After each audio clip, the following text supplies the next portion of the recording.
მაგარი კაცია, გახარია თანამდებობაზე საერთოდ არ იომებს. 20 ივნისის სისხლიანი ღამის შემდეგ ხალხს რომ თვალები ჰქონდა დათხრილი და დაჭრილი იყო არაერთი მოქალაქე.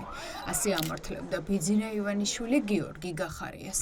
გახარიას გადადგომა დღეს რაც სურს ნაციონალურ მოძრაობას, ეს ნიშნავს იმას, რომ შულო ძილობა ისაა. ეს ნიშნავს იმას, რომ ხვალ მოადგებიან პარლამენტს და პოლიცია აღარ უნდა დახვდეს. ივანიშვილი, რომელსაც მედიასთან კონტაქტი არ უყვარს, 20 ივნისის სისხლიანი მოვლენების შემდეგ თავად იდგა კამერების წინ და 17 ივლისს ხალხს არწმუნებდა, რომ სწორი იყო სპეცრაზმის მიერ სისასტიკის გამოჩენაც. ამით პასუხისმგებლობას ივანიშვილი როგორც ქართული ოცნების ლიდერი თავადაც იღებდა იმ ყველაფერზე, რაც გავრილოვის ღამეს მოხდა. გახარიას გადადგომა იქნებოდა დღეს სამშობლოს ღალატი პირდაპირ მნიშვნელობით. იმიტომ რომ გახარია რომ გადამდგარიყო 21-ში და 22-ში ეს ბიჭები ვინც ამას ორგანიზებას უკეთებდნენ და ის პოლიტიკოსები ვინც ამ მოწოდებებს აკეთებდნენ და ახერხებდნენ რომ პარლამენტში შესულიყვნენ აი რატომ უნდა შესულიყვნენ პარლამენტში ერთი კითხვები დაუსვათ რა უნდა პარლამენტში ძალით რო შედიოდნენ თუ არა სახელმწიფო გადატრიალება რა თქმა უნდა ეს სურდათ და ის რომ გახარია გადადგეს, ესე იგი, შინაგან საქმეთა სამინისტრო აღარ არსებობს. მაშინ ივანიშვილმა მთელი პასუხისმგებლობა გახარიას დააკისრა. გამორიცხა, რომ 20 ივნისის ღამეს მისი ბრძანებით რამე მოხდა. თუმცა რამდენჯერმე თქვა, რომ რაც 20 ივნის პოლიციამ ჩაიდინა, კანონიერი და მოსაწონი იყო. ეგეთ სისულელეს მარტო ნაცებით ვითქვია. სიმში როგორ წარმოგიდგენიათ, რომ შუაღამისას მე პოლიციელებთან მქონდა კომუნიკაცია და ბრძანებებს გავცემდი. ახლა ესეც ციბრიყვეს და ესეც ბრიკულ კითხვას თქვენგან არა, მათგან მოდის. ეს და იმითაც თქვენ არ გაყენთ შეურაცხყოფას. ევროსასამართლოს გადაწყვეტილების შემდეგ დღეს ქართული ოცნება ამბობს, რომ 20 ივნის ხალხის დასახიჩრება და თვალების დათხრა გახარიას პასუხისმგებლობაა და ოლიგარქის გუნდი არაფერ შუაშია. თუმცა იყო დრო, როცა ყველა ერთად რიგში დგებოდა გახარიასთვის კომპლიმენტების სათქმელად.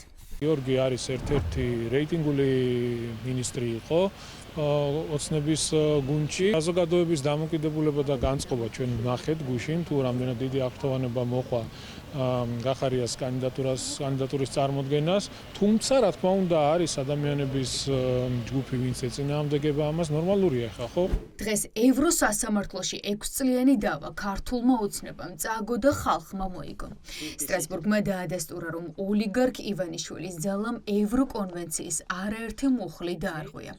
მათ შორის წამების მუხლი ეფექტიანი გამოძიების ნაწილში. დღეს კი თიც გახარიასკენ იშვერენ. ანუ ბუზი ბევრი ბზუის, მაგრამ გახარიასთან ყველა ტყუის. ობახიძე მხოლოდ გახარიას არაქებდა, ამართლებდა 20 ივნისის დარბევასაც. სამთავრობო მედიასთან ინტერვიუში მისი გუნდის სიძლიერედ აფასებდა იმას, რაც გავრილოვის ღამეს სპეცრაზმა ჩაიდინა. რასაც ქვია ხელისუფლების გადატრიალების აღკვეთა, ეს არის ბუნებრივია, ძალიან მნიშვნელოვანი შედეგი და ამის გარეშე ბუნებრივია სახელმწიფოებრობაც კი შეიძლება დავაკონოთ ჩვენ ეჭქვეშ. შესაბამისად, თავისთავად როგორც ასეთი ხელისუფლების გადატრიალების აღკვეთა ბუნებრივია, როგორც ძლიერი მხარე ეს უნდა წარმოაჩინოთ. უფრო მეც ამბობდა შინაგან საქმეთა მინისტრი.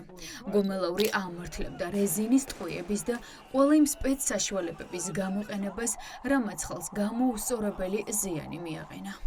შტორმის აუცილებლობა რა მან განაცხადა, რომ ეს შეცდომა დაუშვა, რომ თქვათ არასწორი მმართველობის ის როლი ის რომ შტორმის საშიშროება არ იყო და არ იყო ძალა გამოსაყენებელი, ეს არ უთქვია.